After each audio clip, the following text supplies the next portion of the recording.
الحمد لله نحمده ونستعينه ونستغفره ونؤمن به ونتوكل عليه ونعوذ بالله من شرور أنفسنا ومن سيئات أعمالنا من يهده الله فلا مضل له ومن يضلله فلا هادي له ونشهد أن لا إله إلا الله وحده لا شريك له وصلى الله تبارك وتعالى على خير خلقه محمد وعلى آله وأصحابه أجمعين. أما بعد فأعوذ بالله من الشيطان الرجيم. بسم الله الرحمن الرحيم. يا أيها الذين آمنوا كتب عليكم الصيام كما كتب على الذين من قبلكم لعلكم تتقون. وقال تعالى في مقام آخر فمن شهد منكم الشهر فليصم. وقال النبي صلى الله عليه وسلم إذا دخل شهر رمضان فتحت أبواب السماء وغلقت أبواب جهنم وسلسلة الشياطين. وقال النبي صلى الله عليه وسلم من صام رمضان إيمانا واحتسابا غفر له ما تقدم من ذنبه أو كما قال عليه الصلاة والسلام. میرے محترم دوستو عزیز ساتھیو، رمضان المبارک کا مبارک مہینہ اور برکتوں سے اور رحمتوں سے بھرا ہوا مہینہ شروع ہو گیا ہے. یہ وہ مہینہ ہے جس مہینے کا ہم لوگ کافی دن سے انتظار کر رہے تھے. صحابہ کا تو حال یہ تھا کہ صحابی جو تھے وہ 6 مہینے پہلے سے دعا کرتے تھے، یا اللہ ہمیں رمضان تک ہماری زندگی کو اتنا لمبا کر دے کہ ہم رمضان تک پہنچ جائیں، اور ہمیں رمضان نصیب فرما. 6 مہینے پہلے دعا کر رہے ہیں صحابی. تو اس لیے رسول اللہ صلی اللہ علیہ وسلم جب رجب کا چاند دکھتا تھا تو حضور صلی اللہ علیہ وسلم رجب کے چاند سے ہی دعا کرتے تھے، اللہم بارک لنا فی رجب و شعبان و بلغنا رمضان.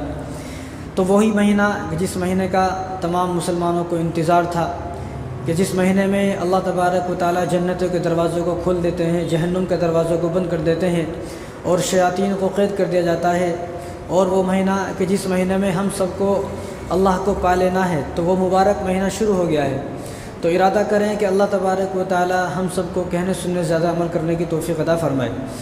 دیکھو، جب کاروباری ہوتا ہے، سیزن کا موسم آتا، جیسا کہ اب گرمی کا موسم ہے، آم چلنے والے ہیں، تو آم والے 6 مہینے سے انتظار میں ہیں کب آم کا سیزن آئے گا، کب آم کا مہینہ آئے گا تو ہم آم کو زیادہ سے زیادہ بیچ کر پیسہ کمائیں. جب بھی کوئی سیزن کا مہینہ آتا ہے تو ہر آدمی خوش ہو جاتا ہے، تاجر آدمی خوش ہو جاتے ہیں کہ گرمی کا مہینہ آئے گا. تو جو آدمی گرمی کا سامان بیچتا ہے انہیں خوش ہو جاتا ہے، گرمی کا مہینہ آ گیا، اب میں گرمی کے سامان بیچوں گا. یا کوئی آدمی سردی کے سامان بیچتا ہے، تو جب سردی کا مہینہ شروع ہوتا ہے تو آدمی خوش ہو جاتا ہے کہ بھئی سردی والے مہینے شروع ہو گئے، اب میری جو سردی کی چیزیں ہیں وہ بھی بکیں گی. یا اسی طرح برسات کا مہینہ ہے، تو برسات کا مہینہ جب شروع ہوتا ہے تو برسات میں جو لوگ برساتی چیز بیچنے والے ہیں، جیسا کہ چھاتا ہے، رائن کوٹ ہے، تو وہ بھی خوش ہو جاتے ہیں کہ بھئی برسات کا مہینہ آ گیا ہے، میرا کمانے کا مہینہ آ گیا، میرا سیزن آ گیا ہے. تو اتنا خوش ہو جاتے ہیں کہ وہ اپنے زیادہ سے زیادہ اپنے چیز کو، سامان کو بیچنے کی کوشش کرتے ہیں. تو اسی طرح جس طرح سیزن کا مہینہ آنے سے تاجر خوش ہو جاتے ہیں، تو اسی طرح ہمارا مسلمانوں کا مہینہ آ گیا ہے نیکی کمانے کا مہینہ. تو بڑا بدنصیب ہے وہ آدمی جو اس مہینے میں بھی نیکی نہ کما سکے. تو اس مہینے کو، پہلی بات تو اس مہینے کی قدر کرنا سیکھیں. جو آدمی قدر کرتا ہے تو اللہ تعالیٰ فرما رہے ہیں لئن شکرتم لازیدنکم ولئن کفرتم ان عذابی لشدید. قدر کرو گے تو اللہ تبارک و تعالیٰ اس کی نیکیوں کو بڑھا دیں گے اور عبادت کرنے کی زیادہ توفیق دیں گے. ناقدری کرو گے تو اللہ تبارک و تعالیٰ اس مہینے میں بھی نمازوں کی توفیق چھین لیں گے. تو اس مہینے کے آنا پر آدمی خوش ہو جائے کہ اللہ تبارک و تعالیٰ تیرا شکر ہے کہ مجھے ایک مرتبہ اور رمضان المبارک کا مہینہ ملا، مجھے ایک مرتبہ وہ موقع مل گیا ہے کہ جس موقع سے میں فائدہ اٹھا سکتا ہوں اور جس رمضان کو حاصل کر کر میں اللہ تبارک و تعالیٰ کو منا سکتا ہوں اور اللہ تبارک و تعالیٰ کو راضی کر سکتا ہوں اور جہنم کے دروازے اپنے لیے بند کرا سکتا ہوں اور جنت کے دروازے اپنے لیے کھلوا سکتا ہوں. وہ مبارک مہینہ آ گیا ہے.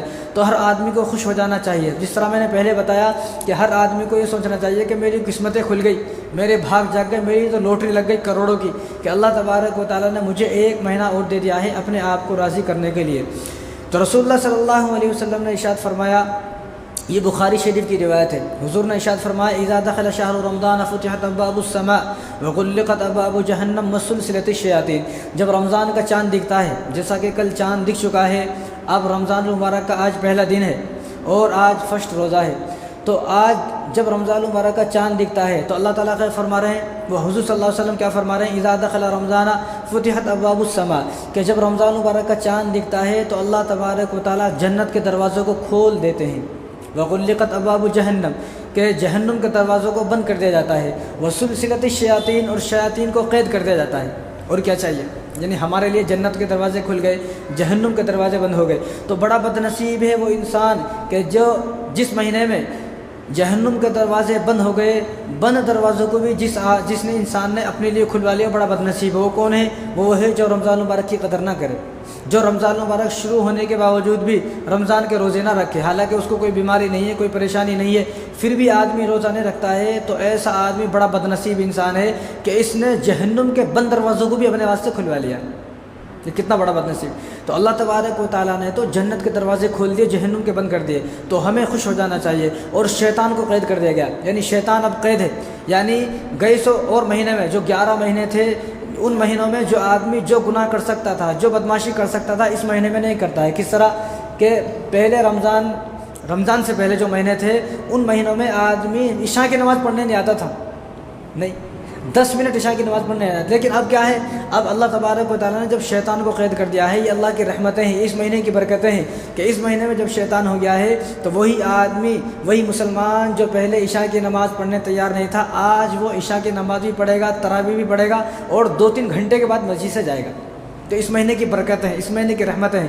تو جب اس مہینے کی اتنی برکتیں ہیں، رحمتیں ہیں، اور اللہ تبارک و تعالیٰ کی بارش جو ہے، نعمتیں، اللہ تعالیٰ کی رحمتیں بارش کی طرح برس رہی ہیں، تو ہمیں خوش ہو جانا چاہیے کہ اسی مہینے میں ہمیں اپنے آپ کو اللہ تبارک و تعالیٰ کا ہمیں راضی کر لینا ہے، اور اپنے آپ کو اللہ تبارک و تعالیٰ کو جو ہے سونپ دینا ہے، اور اللہ تبارک و تعالیٰ کا قرب حاصل کر دینا ہے اسی مہینے میں، تو آدمی خوش ہو جائے۔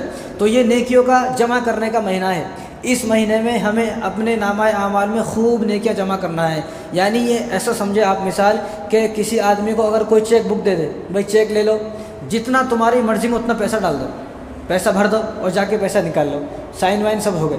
تو ہمیں بھی ایک چیک بک مل گئی ہے، ہمیں بھی ایک چیک مل گیا ہے۔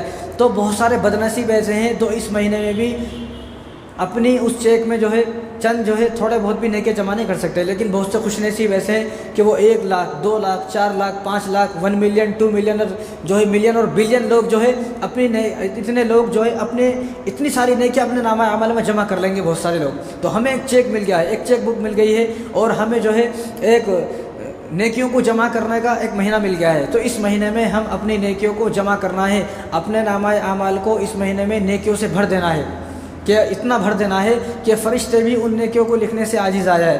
حالانکہ رسول اللہ صلی اللہ علیہ وسلم نے ارشاد فرمایا، یہ حدیث قدسی ہے، یعنی اللہ تعالیٰ خود فرما رہے ہیں، الصوم لی وانا اجزی بہ، یعنی آدمی نماز پڑھے گا تو اس کا ثواب لکھے گا کون؟ فرشتے۔ آدمی قرآن پڑھے گا، اس کا ثواب لکھے گا کون؟ فرشتے۔ آدمی زکوٰۃ دے گا، اس کا ثواب لکھے گا کون؟ فرشتے۔ آدمی صدقہ دے گا، اس کا ثواب فرشتے لکھیں گے۔ لیکن اللہ تعالیٰ خود فرما رہے ہیں، الصوم لی وانا اجزی بہ، کہ جو آدمی روزے رکھے گا اس کا اتنا بڑا ثواب ہے کہ فرشتے تو اس ثواب کو لکھ نہیں سکتے۔ تو انا اجزی بھی فرمایا، اور ایک جگہ فرمایا وانا اجزی بھی، کہ اس کا ثواب، اس کا بدلہ میں خود ہوں۔ یعنی جو آدمی روزہ رکھے گا تو اس روزے کا اتنا بڑا ثواب ہے، اتنا زیادہ ثواب ہے کہ فرشتے اس کو نہیں لکھ سکتے۔ تو اسی لیے اللہ تعالیٰ خود فرما رہا ہے، الصوم لی وانا اجزی بھی، کہ روزے کا بدلہ میں خود ہوں، یعنی میں اس کو مل گیا۔ جو آدمی روزہ رکھا تو یعنی اس کو ثواب نہیں، بلکہ اس کو تو اللہ تعالیٰ مل گئے، اور جس کو اللہ مل گئے اس کو سب کچھ مل گیا۔ سبکتگین بادشاہ تھا، تو ایک دن اس نے اعلان کیا کہ آج میں بڑا خوش ہوں، آج میں بڑا خوش ہوں۔ دربار لگا ہوا تھا، اور وہ تو بادشاہ تھا، اور پورا دربار لوگوں سے بھرا ہوا تھا۔ تو اس نے کہا کہ آج میں بڑا خوش ہوں، اور اتنا خوش ہوں، آج جو آدمی جس چیز پہ ہاتھ رکھ دے گا وہ چیز اس کی ہے۔ اب لوگ تو خوش ہو گئے، بھئی آج وہ بادشاہ تھا، ہمارے جیسا چندی طور تھوڑی تھا کہ جیب میں پیسے بھی نہیں، وہ بادشاہ تھے، وہاں خزانوں کو جو ہے جمع ہے، وہاں سونے کے چاندی کے اتنے خزانہ ہیرے جواہرات ہیں۔ تو اس نے کہا کہ جو آدمی یا جو عورت جو میرے دربار میں ہے، جو آدمی جس چیز پہ ہاتھ رکھ دے گا وہ چیز اس کی ہے۔ اب کسی نے جو ہے اس کے سر پہ جو ہے تاج پہ ہاتھ رکھ دیا، تاج میرا ہے، کسی نے خزانے پہ ہاتھ رکھ دیا، کسی نے جو بڑا خزانہ تھا اس کے جو تالا تھا اس دروازے پہ ہاتھ رکھ دیا، سارا خزانہ میرا ہے۔ ایک آدمی نے تو حد کر دی، محل پہ ہاتھ رکھ دیا، محل ہی میرا ہے۔ لیکن ایک ان کے بازو میں ایک باندی ٹھہری ہوئی تھی، باندی کالی کلوٹی باندھی تھی، تو انہیں خاموش ٹھہری ہوئی تھی۔ تو سب نے ہاتھ رکھ دیا، کسی نے کس چیز پر ہاتھ رکھ دیا۔ تو سب لوگوں نے کہا کہ یہ باندی لگتا ہے بڑی بیوقوف ہے، یہ باندی بڑی بیوقوف ہے۔ جب بادشاہ اجازت دے رہا ہے کہ جو آدمی جس چیز پہ ہاتھ رکھے گا وہ چیز اس کی ہو جاتی، لیکن یہ باندی کہیں ہاتھ ہی نہیں رکھ رہی ہے، یہ بادشاہ کے پاس ٹھہری ہوئی ہے، تو یہ باندی بڑی بیوقوف ہے۔ تو باندی نے جب سنا، باندی نے کہا کہ تم نے دیکھا نہیں میرا ہاتھ کہاں ہے؟ تم نے دیکھا نہیں میرا ہاتھ کہاں ہے؟ اس کا ہاتھ کہاں تھا؟ اس کا ہاتھ بادشاہ کے کاندھے پر تھا۔ کہاں تھا؟ بادشاہ کے کاندھے پر اس کا ہاتھ تھا۔ تو اس نے کہا کہ تم نے دیکھا نہیں میرا ہاتھ کہاں ہے؟ تم نے یہ خزانے پہ ہاتھ رکھا، خزانہ لے کر چلے جاؤ گے، اتنے سارے لاکھوں خزانہ اس کے موجود ہیں، تو لہٰذا میں نے بادشاہ پر ہاتھ رکھ دیا ہے۔ جب بادشاہ میرا ہو گیا تو سارے خزانہ میرے ہی تھے۔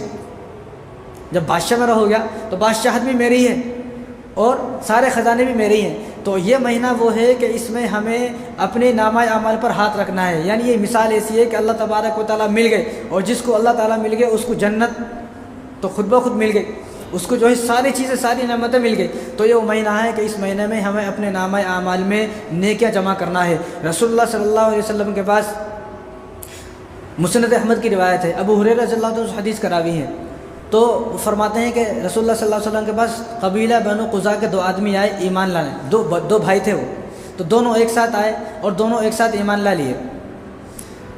تو طلحہ بن عبید اللہ غالباً، تو انہوں نے خواب میں دیکھا 1 سال کے بعد کہ جو بنو قزا کے لوگ 1 سال پہلے ایمان آپ صلی اللہ علیہ وسلم کے ہاتھ پہ ایمان لے کے آئے تھے، تو ان میں سے ایک آدمی چند دن کے بعد ایک جنگ میں شہید ہو گیا۔ چند دن کے بعد ایک آدمی شہید ہو گیا۔ اس کے 1 سال کے بعد یہ شہید ہو گئے بڑے بھائی، چھوٹے بھائی ان کے 1 سال کے بعد اپنے بستر پر بیماری کی حالت سے مر گئے۔ اب آپ یہ دیکھیں کہ شہید کا کیا مرتبہ ہے، شہید کا تو کتنا بڑا مرتبہ ہے، اور وہ ایک آدمی ہے جو بستر پر بیماری سے مر گئے۔ یعنی شہید تو وہ ہے کہ جس کا خون زمین پر گرنے سے پہلے وہ جنت میں چلا جاتا ہے۔ اب طلحہ بن عبید اللہ نے خواب دیکھا 1 سال کے بعد، جو خواب یہ دیکھا کہ وہ جو بھائی ہے، بڑا بھائی جو شہید ہوا تھا، انہیں جنت کے باہر ٹھہر کے ہے لائن میں، ابھی اس کا حساب ہو رہا لائن میں ہے وہ، لیکن جو آدمی 1 سال کے بعد اپنے بستر پر ملا، جو بھائی چھوٹا بھائی، وہ جنت میں ہے، آرام سے جنت کے محلوں میں۔ انہیں حیران ہو گئے دیکھ کے، طلحہ بن عبید اللہ، مسند احمد کی روایت ہے، تو طلحہ بن عبید اللہ رات میں دیکھ کے حیران ہو گئے۔ تو انہوں نے جب یہ منظر دیکھا تو آنکھ کھل گئی، صبح اٹھ کر حضور صلی اللہ علیہ وسلم کے پاس آئے۔ لیکن ہم لوگوں میں سے کوئی ہوتا تو خود سے فیصلہ کر لیتا وہ، لیکن وہ آدمی ایسے تھے، ان کو کوئی بات پیش آتی تھی، کچھ ایسا معاملہ پیش آتا تھا تو وہ پوچھتے تھے بڑوں سے۔ تو ہمیں بھی کوئی خواب دکھے تو خود سے فیصلہ نہیں کر لینا، میرے کو یہ خواب دکھا کہ رات میں میرے جو ہے چھت کے اوپر بہت سارے پیسے تھے، اب خود سے فیصلہ کر لیا کہ اب میرے پاس پیسے آنے والے ہیں۔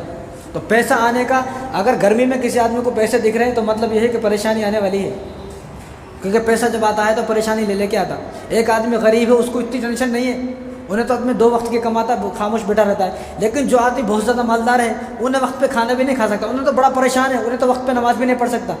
تو ہمیشہ خواب میں پیسے آنا کوئی صحیح علامت نہیں ہے، کبھی کبھی خواب میں پیسہ آنا جو ہے وہ عذاب کی بھی علامت ہوتی ہے، کہ پریشانیوں کی علامت ہوتی ہے۔ اب یہ حضور صلی اللہ علیہ وسلم کے پاس آئے، کیا رسول اللہ میں نے اس طرح خواب دیکھا ہے، وہ قبیلہ بنو قزا کے 2 بھائی جو آئے تھے نا آپ کے پاس، وہ ایک آدمی تو فلاں جنگ میں شہید ہو گئے تھے، لیکن ایک آدمی کا کل انتقال ہوا بیماری سے، میں نے یہ دیکھا ہے کہ وہ شہید تو جنت کے باہر ہے اور جس کا کل انتقال ہوا جنت کے اندر ہے، یہ کیا ماجرا ہے، میرے سمجھ میں نہیں آ رہا۔ تو رسول اللہ صلی اللہ علیہ وسلم مسکرائے، اور اتنا مسکرائے کہ آپ صلی اللہ علیہ وسلم کے دانت مبارک جو ہے، دندان مبارک دکھنے لگے۔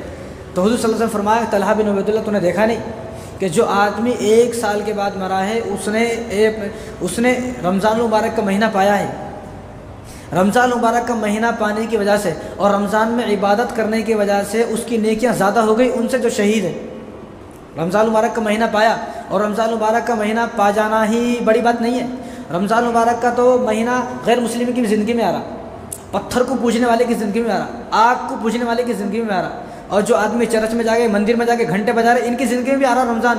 لیکن رمضان کا آ جانا نعمت اس کے لیے ہے جو آدمی رمضان سے فائدہ اٹھا لے۔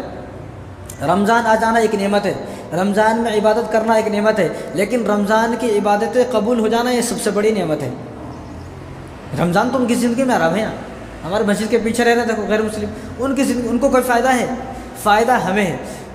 جب ہمیں فائدہ ہے اور ہم ہی فائدہ نہ اٹھائیں تو ہم سے بڑا بدنصیب کوئی نہیں ہے۔ تو حضور نے ارشاد فرمایا کہ تم نے دیکھا نہیں کہ اس نے 1 سال کے رمضان کے روزے پائے، کہ 1 سال رمضان میں عبادت کی، ان عبادتوں کی وجہ سے اس کی نیکیاں بڑھ گئی، تو نیکیاں بڑھنے کی وجہ سے اللہ تبارک و تعالیٰ نے ان کو جو ہے پہلے ہی جنت میں داخل فرما دیا۔ تو ہمارے پاس بھی یہ موقع ہے، ہم اللہ تعالیٰ کو راضی کریں، اپنی نیکیوں کو، بہت ساری نیکیاں جمع کرنے کا مہینہ آ گیا ہے۔ اور اللہ تعالیٰ کیا فرما رہے ہیں، یا ایھا الذین آمنوا کتب علیکم الصیام کما کتب علی الذین من قبلکم لعلکم تتقون، اے ایمان والو تم پر اللہ تبارک و تعالیٰ نے روزے فرض کیے ہیں۔ کس طرح کہ جس طرح پہلی قوموں پر بھی پہلی قوم جو تھی ان پر بھی اللہ تبارک و تعالیٰ نے روزے فرض کیے ہیں، کیوں فرض کیے؟ لعلکم تتقون، تاکہ تم پرہیزگار بن جاؤ، متقی بن جاؤ، تاکہ تم گناہوں سے بچ جاؤ اور گناہوں سے بالکل پاک و صاف ہو کر جنت میں چلے جاؤ۔ یہ مقصد ہے، کچھ ملے گا نہیں۔ آدمی روزہ رکھے تو کیا ملے گا؟ تقوی ملے گا۔ یہ نہیں کہ پیسے ملیں گے بہت سارے، وہ تقوی ہی اتنی بڑی چیز ہے، وہ پرہیزگاری اتنی بڑی چیز ہے کہ اس پرہیزگاری کے بنا پر ہی آدمی جنت میں جائے گا۔ اب کوئی آدمی سوچنے کا بھئی روزے کیا ہے، تو اللہ تعالیٰ خود فرما رہے ہیں کہ پہلی قوم بھی، پہلی جو تم سے قوم آئی، جو پہلی جو امتی آئے، پہلے جو نبی آئے، ان پر بھی روزے تھے۔ تم یہ نہ سوچنا کہ ہمارے واسطے ہی، یہ سب کے واسطے، جتنی بھی قوم آئی، جتنے بھی نبی آئے، ہر نبی کی امت پر روزہ فرض تھا۔ لیکن ایک مہینے کے جو ہمیں روزہ ملے، یہ ہماری قسمتیں جاگ گئی۔ ان کے اوپر تو کسی کو عاشورہ کا ایک روزہ تھا۔ اب اسی طرح جب یہ امت آئی تو رسول اللہ صلی اللہ علیہ وسلم جب نبی بنے، تو آپ جب نبی بننے کے بعد جب تک رمضان کے روزے فرض نہیں ہوئے، جب تک عاشورہ کا ایک روزہ رکھنا فرض تھا، بس عاشورہ کا ایک روزہ، رمضان کے روزے نہیں۔ لیکن جب آپ صلی اللہ علیہ وسلم 13 سال مکے میں رہے، 10 سال مدینے میں رہے، جب آپ صلی اللہ علیہ وسلم مکہ چھوڑ کر مدینے آ گئے، مدینے میں آنے کے بعد آپ صلی اللہ علیہ وسلم کو 2 سال ہو گئے، تو شعبان کا مہینہ تھا اور شعبان کی 10 تاریخ تھی، تو اس وقت سب سے پہلے تو نماز فرض ہوئی، نماز کے بعد زکوٰۃ فرض ہوئی، زکوٰۃ کے بعد جو ہے وہ روزے فرض ہوئے۔ 10 شعبان 2 ہجری میں جنگ بدر کے بعد جو ہے روزے، جنگ بدر سے پہلے جو ہے وہ روزے فرض ہوئے۔ تو کب ہو رہے روزے فرض؟ کہ 13 سال آپ صلی اللہ علیہ وسلم مکے میں رہے، 2 سال یہاں پر، 13 اور 2 15 سال کے بعد روزے فرض ہوئے۔ اور رسول اللہ صلی اللہ علیہ وسلم نے 9 رمضان پائے۔ کتنے؟ 9 رمضان۔ لیکن ہمیں تو 60 رمضان مل رہے ہیں، 70 رمضان مل رہے ہیں، لیکن ہم لوگ فائدے نہیں اٹھا رہے۔ اور بعض صحابہ تو ایسے ہیں کہ جنہوں رمضان نہیں پائے، رمضان کے روزے ابھی فرض نہیں ہوئے، پہلے ہی وہ شہید ہو گئے، پہلے، جیسا کہ جو مکے کے اندر جتنے صحابہ شہید ہوئے، جتنے صحابیہ شہید ہوئی مکے کے اندر، وہ سارے وہ تھے کہ جنہوں نے رمضان کے روزے بھی نہیں پائے، پھر بھی انہوں نے اپنے اللہ کو منا لیا۔ لیکن ہمیں رمضان مل گیا، پھر بھی اللہ کو منانے کو تیار نہیں ہے۔ تو یہ اللہ تعالیٰ نے موقع دیا ہے، یہ موقع ہوتے، ان موقعوں سے ہم فائدہ اٹھائیں کہ اللہ تبارک و تعالیٰ نے اگر کسی آدمی کی 50 سال 60 سال زندگی ہے تو 50 اور 60 رمضان عطا فرمائے۔ اتنے سارے موقع اللہ تبارک و تعالیٰ نے دیے کہ تو ان میں سے کسی ایک موقع سے فائدہ اٹھا کر مجھے راضی کر لے۔ اتنے موقع ملنے کے باوجود بھی ہم نے اللہ کو راضی نہیں کیا۔ لیکن حال کیا ہے کہ جو آدمی پورے سال میں حلیم نہیں بیچا، انہیں بھی رمضان میں حلیم بیچ رہا ہے۔ جو آدمی پورے سال میں کھجور نہیں بیچا، انہیں بھی رمضان میں کھجور بیچ رہا ہے۔ جو آدمی پورے سال میں پھل فروٹ نہیں بیچا، انہیں بھی پھل فروٹ کی بنڈی کہیں تو بھی لگا لیا ہے۔ حالانکہ یہ رمضان تو اس لیے آیا ہے کہ باقی 11 مہینے میں کماؤ، 11 مہینے میں تم، اللہ تعالیٰ فرما رہے ہیں تم مجھ سے دور ہو گئے، اس ایک مہینے میں میرے پاس آ جاؤ۔ لیکن یہ آدمی سب سے بڑا بدنصیب ہے جو آدمی رمضان میں بھی حلیم کی بنڈی لگا لیا۔ اب آپ یہ سوچیں، جو آدمی رمضان میں حلیم بنائے گا تو حلیم کوئی ایسا تو بنتی نہیں، ٹھنڈی فریج میں بناتا آدمی، فریج میں تو نہیں بنا رہے نا، کہاں بن رہی حلیم سب کو معلوم، بھٹی کے آگے آگ ہے۔ یا ہم لوگ روزہ رکھ رہے ہیں، پورے دن مسجد میں پڑے ہوئے تو روزہ لگ جا رہا نہیں، لگ رہا نہیں، بھائی پورے دن گھر میں ہے، کولر کے سامنے ہے، فین کے سامنے، اے سی کے سامنے، پھر بھی روزہ لگ جا رہا، پھر بھی توبہ توبہ کر کے شام تک پہنچ رہے ہیں ہم، اور روزہ کا ٹائم ہوتا نہیں، پہلے بیٹھے ہوئے ہیں، کب روزہ کا ٹائم ہوتا کب کھا جاتے ہیں۔ اور یہ آدمی جو حلیم کی بھٹی کے سامنے جو ہے بیٹھا ہوا ہے، آگ کو جو ہے حلیم بنا رہا، تو یہ آدمی کیسا روزہ رکھ لے گا؟ اللہ کو معلوم، رکھتا ہوں گا نہیں، لیکن جو حالات ہیں، جو دنیا ہے، اس کے حساب سے تو یہ ہے کہ بھائی نہیں رکھتا ہے روزہ وقت، باقی اللہ کو معلوم، رکھتا ہوں گا، کوئی بڑا طاقتور ہوں گا، قوت ہوں گا، نہیں بڑا طاقتور قوت والا ہوں گا، رکھتا ہوں گا۔ لیکن ہمیں تو ایسا لگتا ہے کہ وہ آدمی روزہ نہیں رکھ سکتا۔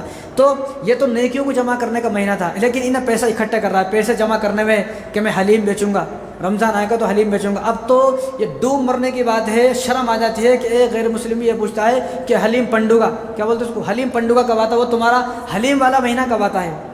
ایک غیر مسلم بتاؤ اس کو کیا جواب دے۔ پہلے تو ورنہ یہ ہوتا تھا کہ رمضان مبارک کا مہینہ آتا تو غیر مسلم بھی بیچارہ یہ سوچتا ہے کہ بھائی رمضان کا مہینہ آ گیا ہے، اب مسلمانوں کو پریشان نہیں کرنا ہے، اس مہینے میں مسلمان جھوٹ نہیں بولتے ہیں، اس مہینے میں مسلمان دھوکہ نہیں دیتے، اس مہینے میں مسلمان ہمیشہ مسجدوں میں رہتے ہیں، روزے رکھتے ہیں، ان کی عزت کرنا ہے، قدر کرنا ہے، احترام کرنا ہے۔ لیکن اب تو غیر مسلم بھی کہتا ہے کہ حلیم پنڈوگا کب آئے گا، کہ ہم بھی حلیم کھائیں گے۔ عجیب سی بات ہے، اللہ رحم فرمائے۔ تو جو آدمی کو، جس کو نیکیاں جمع کرنا تھا، انہیں پیسے بٹورنے میں، تو اگر جس آدمی نے رمضان کی ناقدری کی، رمضان میں یہ سوچا کہ میں کما لوں گا، تو اس آدمی کو رمضان کی ناقدری کرنے کی وجہ سے باقی 11 مہینے میں اپنے گھر میں برکت نہیں دیکھ سکتا ہے۔ تو اس ایک مہینے کو ہم اللہ کے لیے فارغ کر دیں، یہ ایک مہینہ اللہ کے لیے ہے۔ جب ہمارے گھر میں شادی ہوتی ہے، کوئی ولادت ہوتی ہے کسی بچے کو، 2-4 دن فارغ کر دیتے نہیں کر دیتے، بس شادی ہے 3-4 دن، وہاں شادی ہے گاؤں میں، 4 دن پہلے جا رہے ہیں، 10 دن کے بعد آ رہے ہیں، فارغ کرے نہیں 10-15 دن۔ گھر میں کوئی بچہ پیدا ہوا، بھائی معلوم ہوا کہ میرا بچہ ہے اور بچے کی ولادت ہو گئی ہے تو کیا بولتے بھائی میں نہیں آتا ہوں ہو رہا تو ایسا تو نہیں، سب چیز چھوڑ دیتا، سب چیز چھوڑ کر پہلے وہاں جاتا ہے، اصل تو وہیں چلا تھا انہیں پہلے کہ میرے بچے کی ولادت ہونے والی ہے، یعنی ہر کام کے لیے اپنے آپ کو فارغ کر رہے ہیں، لیکن رمضان کے لیے اپنے آپ کو فارغ کرنے تیار نہیں ہے۔ تو جو آدمی، جس آدمی نے اپنے آپ کو رمضان کے لیے فارغ نہیں کیا تو اس آدمی سے بد نصیب اور منحوس آدمی اس زمین پر کوئی نہیں ہے۔ تو رمضان مبارک کے لیے اللہ تبارک و تعالیٰ نے 11 مہینے دیے کمانے کے لیے، 11 مہینے میں آدمی کمائے، خوب کمائے۔ اس میں تھوڑا بہت پہلے آدمی 10 گھنٹے کام کرتا، اب 8 گھنٹے کام کر لے، 6 گھنٹے کام کر لے، یا کام نہ کرے، تو اس مہینے میں یہ سوچے کہ مجھے ایک موقع مل گیا ہے، ایک چانس مل گیا ہے کہ میں اس موقع سے فائدہ اٹھا کر ہی رہوں گا، اپنے اللہ کو میں راضی کر ہی رہوں گا۔ تو اللہ تعالیٰ کیا فرما رہے ہیں، لعلکم تتقون، روزے کا مقصد اور روزے تم پر فرض کیے گئے ہیں اس لیے تاکہ تم متقی بن جاؤ، تاکہ تم پرہیزگار بن جاؤ، کیونکہ جنت کس کے لیے ہے، اعدت للمتقین، جنت پرہیزگاروں کے لیے ہے۔ پرہیزگار بولے تو تقویٰ، متقی، یہ سب کیا ہے، یہ سب وہ ہے کہ جو آدمی گناہوں سے بچ گیا، گناہوں سے پاک و صاف ہو گیا۔ اللہ تعالیٰ ہم سب کو گناہوں سے پاک و صاف کرنا چاہتے ہیں۔ اب جو آدمی گناہوں سے بالکل پاک و صاف ہوگا، جنت اس کے واسطے ہے۔ جس آدمی پر ایک بھی گناہ ہوگا وہ جنت اس کے واسطے نہیں ہے۔ تو اللہ تعالیٰ فرما رہے ہیں لعلکم تتقون، روزے میں اس لیے رکھوا رہا ہوں تاکہ تم گناہوں سے پاک و صاف ہو جاؤ، جب میرے پاس آؤ تو اس حال میں آؤ کہ تمہارے اوپر کوئی گناہ باقی نہ رہے، بالکل پاک و صاف، فوراً مرنے کے بعد جنت میں داخل۔ تو اس لیے، اور جو رمضان ہے، رمضان بولتے بہت سے، رمضان بھی بولتے، رمضان یا رمضان بھی نہیں بولنا، رمضان، را کے اوپر بھی زبر، میم کے اوپر بھی زبر، زواد کے اوپر بھی زبر، رمضان۔ تو رمضان کے مطلب ہے جل جانا، جلا دینا، رمضان کے مطلب جلا دینا، یعنی اس مہینے میں اللہ تبارک و تعالیٰ جو آدمی روزہ رکھتا ہے، روزے کی برکت سے اللہ تعالیٰ اس کے پورے گناہوں کو جلا دیتے ہیں۔ اب کوئی آدمی کوئی چیز جلائے تو جلانے کے بعد انہیں باقی رہتی کیا، ختم ہو جاتی، تو اسی طرح اللہ تبارک و تعالیٰ بھی روزے کی برکت سے ہمارے گناہوں کو اس مہینے میں جلا رہے ہیں، اس لیے اس مہینے کا نام ہے رمضان۔ دیکھو ربیع الاول ہے، ربیع الثانی ہے، جمادی الاول، جمادی الثانی، رجب، شعبان، رمضان، یہ جو جتنے مہینے 11، ان 11 مہینوں کے نام عرب والوں نے رکھے، لیکن رمضان مبارک کا نام صرف اللہ نے رکھا۔ یہ ایک مہینہ ہے، اس مہینے کا نام کسی نے رکھا، بلکہ اس مہینہ کا نام اللہ نے رکھا۔ کس طرح، شہر رمضان الذی انزل فیہ القرآن، قرآن میں ہے کہ ہم نے رمضان کو جو ہے، ہم نے، اللہ تعالیٰ فرما رہے ہیں ہم نے رمضان کو قرآن کا مہینہ بنایا، یہ وہ مہینہ ہے کہ جس مہینے میں قرآن نازل ہوا۔ تو رمضان کا مہینہ 12 مہینوں میں سے صرف ایک مہینہ ایسا ہے کہ جس کا نام قرآن پاک میں ہے، کسی مہینے کا نام قرآن پاک میں نہیں ہے، صرف رمضان کا نام قرآن مجید میں ہے، شہر رمضان الذی انزل فیہ القرآن، کہ رمضان کا مہینہ وہ مہینہ ہے کہ جس مہینے میں اللہ تعالیٰ نے قرآن مجید کو نازل فرمایا۔ تو اس لیے رمضان کے مہینے میں قرآن کو پڑھنے کی کوشش کریں زیادہ سے زیادہ، ابھی آگے بات آئیں گی تو میں بتاؤں گا۔ تو یہ وہ مہینہ ہے کہ جس ایک مہینے کا نام قرآن مجید میں موجود ہے، اور اللہ تبارک و تعالیٰ نے اس کا نام رکھا ہے رمضان۔ کا مطلب ہے جل جانا، یعنی گناہوں جل جاتے ہیں۔ کس طرح، روزے رکھا ہے۔ اب روزوں کو عربی میں کیا بولتے ہیں، صوم، روزے کو عربی میں صوم بولتے ہیں۔ صوم کا مطلب ہے رک جانا، کھانے پینے سے اور جماع کرنے سے رک جانا، کھانے پینے سے اور بیوی کے پاس، بیوی کے قریب جانے سے آدمی رک جائے، اس کو بولتے ہیں صوم، یعنی رک گیا۔ لیکن مسئلہ یہ ہے کہ حلال چیزوں سے تو آدمی رک رہا ہے لیکن حرام چیزوں سے نہیں رک رہا۔ حلال چیزوں سے تو آدمی رکنا آسان ہے، بھائی کھانا حلال تھا نہیں کھا رہا آدمی روزہ رکھ کر، پانی پینا حلال تھا نہیں پی رہا، کولڈ ڈرنک پینا حلال تھا نہیں پی رہا، بیوی کے پاس، اپنی بیوی ہے اس کے پاس جانا حلال تھا لیکن نہیں جا رہا، کیا کہ بول دو روزہ ہے۔ یعنی ان حلال چیزوں سے تو رک رہے ہیں، لیکن بدنصیبی یہ ہے اور ڈوب مرنے کا مقام یہ ہے کہ جو حرام چیز، جو پہلے بھی حرام تھی، روزے سے پہلے بھی حرام تھی، آج بھی حرام ہے، حرام سے نہیں بچ رہے ہیں، حلال سے بچ رہے ہیں لیکن حرام سے نہیں۔ کیا حرام سے بچنا کا مطلب کیا ہے کہ آدمی برائیاں کرتا نہیں مان رہا، لوگوں کی برائیاں کرنا، لوگوں کی غیبتیں کرنا، اس کی بات اس کو لگانا، اور فون پہ گھنٹے گھنٹے بات کرنا، اور بازاروں میں، مارکیٹوں میں پھرتے رہنا آوارہ کی طرح، اور لڑکیوں کو، عورتوں کو دیکھتے رہنا، یہ سب حرام ہے۔ یہ پہلے بھی حرام تھا، آج بھی حرام ہے۔ روزہ رکھنے کے بعد آدمی حلال سے تو بچ گیا لیکن حرام سے نہیں بچ رہا ہے۔ اس لیے رسول اللہ صلی اللہ علیہ وسلم نے ارشاد فرمایا الصوم جنہ، کہ روزہ آدمی کے لیے ڈھال ہے، جب تک اس کو پھاڑ نہ ڈالے، معلوم یخرقھا، جب تک آدمی اپنے روزے کو پھاڑتا نہیں، خراب نہیں کرتا ہے، جب تک وہ آدمی اس روزے کو، وہ روزہ اس آدمی کو بچاتا ہے۔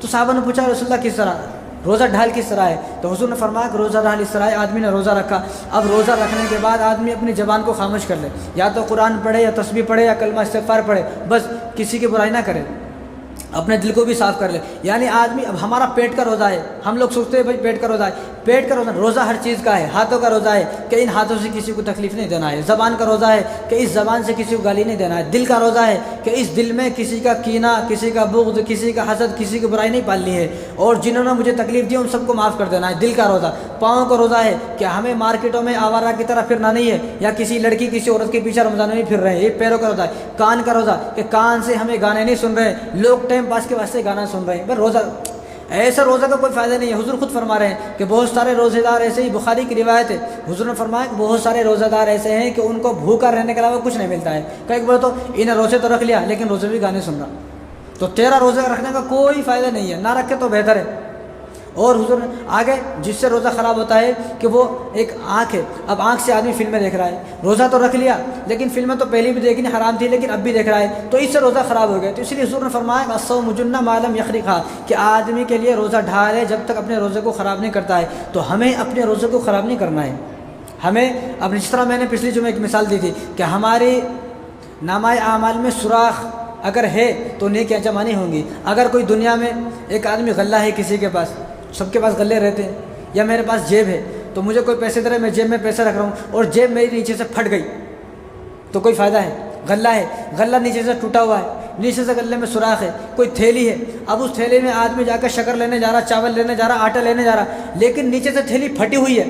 اب اس میں تم کتنے بھی چاول ڈال دو, پوری بوری اگر 1 کلو کی تھیلی میں ڈال دیا تو وہ تھیلی بھر نہیں سکتی ہے. کاہے کو بولے تو تھیلی میں سوراخ ہے, تھیلی میں اگر سوراخ ہے. اسی طرح ہمارے اپنے نامہ اعمال میں سوراخ نہیں کرنا ہے. اب ہماری نامہ اعمال میں سوراخ کیسا ہوتا ہے؟ برائیاں کر کر, لوگوں کا حسد کر کر, لوگوں سے کینہ بغض, اور لوگوں کی جو ہے فلمیں دیکھ کر, گانے سن کر, اور یہ جتنے بھی بدماشی والے کام ہیں, گناہ کے کام ہیں, اگر ہم یہ کر رہے ہیں تو ہمارے نامہ اعمال میں جو ہے وہ سوراخ ہو گیا ہے. اگر ہمارے نامہ اعمال میں سوراخ ہے تو نیکیاں تو کر رہے ہیں لیکن جمع نہیں ہے, کیونکہ جب یہاں جیب پھٹی ہوئی ہے, اب پھٹی ہوئی جیب میں کوئی آدمی کتنا بھی, اب کور ہے, کور میں کوئی آدمی کتنے بھی چاول ڈال لے, اگر نیچے سے سوراخ ہے تو کوئی فائدہ نہیں ہے. اسی طرح اپنے نامہ اعمال کو سوراخ ہونے سے بچانا ہے کہ کہیں میرے نامہ اعمال میں سوراخ تو نہیں ہے. سوراخ کس طرح ہے بھئی؟ یہی ہے, گناہ کرنا چھوڑ دے آدمی تو وہ سوراخ ختم ہو جائے گا. اگر گناہ کر رہا ہے, روزہ رکھ کر, تو سوراخ ہے. اب چاہیے کہ کتنے بھی نماز پڑھ لے, کتنا بھی قرآن پڑھ لے, بھئی سوراخ تو تمہیں کیا ہوا ہے؟ جب تک سوراخ بند نہیں ہوگا تو یہ نمازیں ہیں, یہ قرآن ہے, یہ تسبیحات ہیں, نامہ اعمال میں جمع نہیں ہوں گی. یہ نامہ اعمال میں جب جمع ہوں گی جب اپنے سوراخ کو بند کر لیں گے. سوراخ کس طرح بند کرنا ہے کہ زبان سے کسی کی برائی نہیں کرنی ہے, دل میں کسی کا برا نہیں سوچنا ہے, کانوں سے گانے نہیں سننے, آنکھوں سے فلمیں نہیں دیکھنی ہے. تو یہ سب چیزوں پہ کنٹرول کریں گے تو ہمارا روزہ مضبوط روزہ بنے گا, ہمارا وہ روزہ بنے گا جو روزہ ہمیں جنت میں لے کر جائے گا.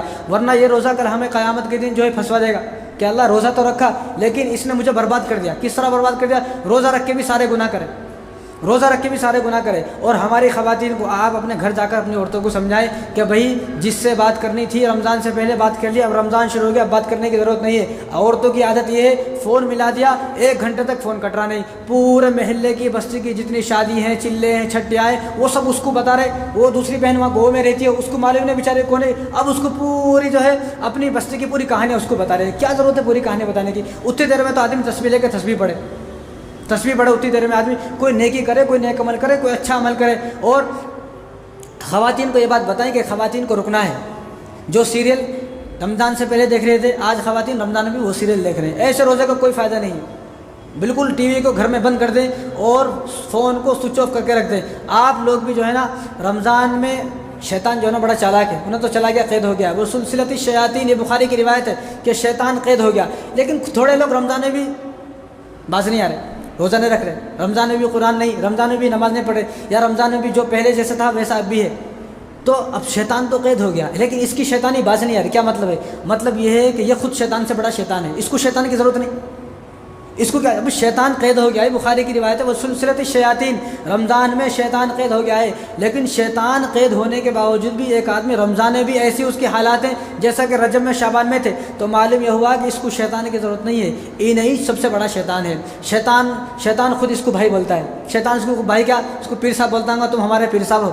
بھائی کہیں بولے تو کو ہماری ضرورت نہیں ہے, شیطان کی بھی اس کو ضرورت نہیں ہے. تو آدمی یہ سوچے کہ میں خود شیطان ہوں, کہیں ایسا نہ ہو کہ میں شیطان کی لسٹ میں آ گیا ہوں کہ رمضان مبارک مہینے شروع ہونے کے باوجود بھی ہم لوگ داڑیاں کٹا رہے ہیں. کتنی افسوس کی بات ہے. یہ بات بولے تو لوگ ناراض ہو جاتے. بھائی ناراض ہو, کوئی کچھ بھی ہم دو, ہمارا کیا کرنے کا ہے. یہ دین کی بات ہے, ہم بتائیں گے. کم سے کم رمضان میں تو آدمی داڑھی کٹانے سے عبادت ہے. رمضان میں 1 مہینہ رک جائے بھائی.